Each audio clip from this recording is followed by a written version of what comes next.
From the Eiffel Tower to the Big Wheel, it's had high drama and some rather low language. The precedent-setting publication of politicians' personal tax returns and even some tears.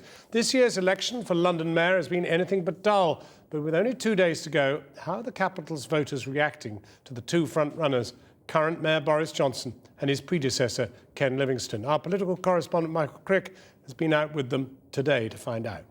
Thank you. Come on. Oh. You met my daughter at Bexley Academy. That's right. Jamie. Here you go. Have one of those. You said she had the same hair as you.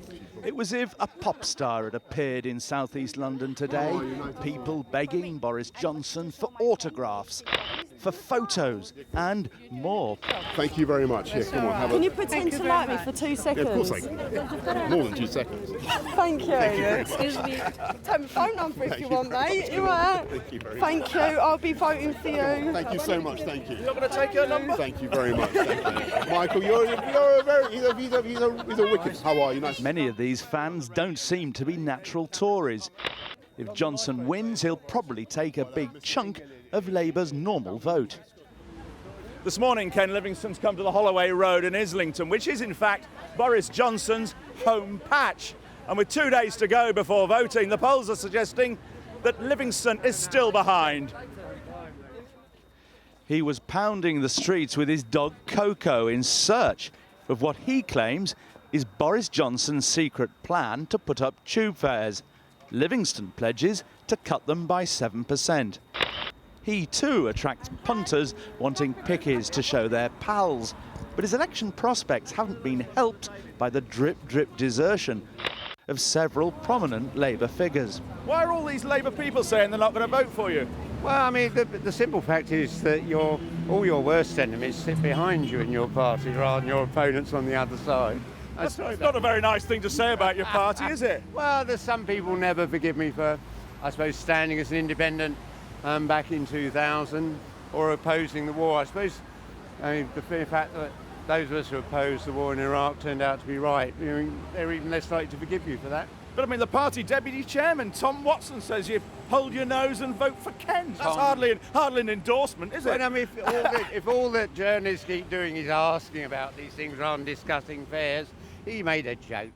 Liberal Democrat Brian Paddick, who got less than 10% 4 years ago, could this time even fall behind the independent Siobhan Benita or the Green Jenny Jones. Aren't you just the fall guy for your party? You're going to do even worse than you did last time. I don't think that's what the polls are showing. The polls are showing... They are. They're showing you're behind the Greens, some of them. Yeah, well, last week I was on 10%, this week I'm on 5%, the week before I was on 10%. I mean, you know... Well, none of those figures are going to win. Well, that's what they said to George Galloway before the election in Bradford, and look what happened. So you compare yourself to George Galloway? Only in terms of electoral prospects. Could this be the year of former reality TV stars?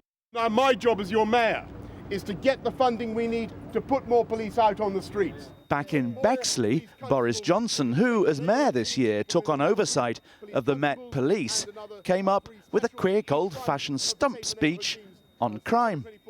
Boris Johnson is bucking the polling trends at the moment. Labour is ahead nationally, ahead here in London, and yet the polls suggest he's set to beat Ken Livingstone.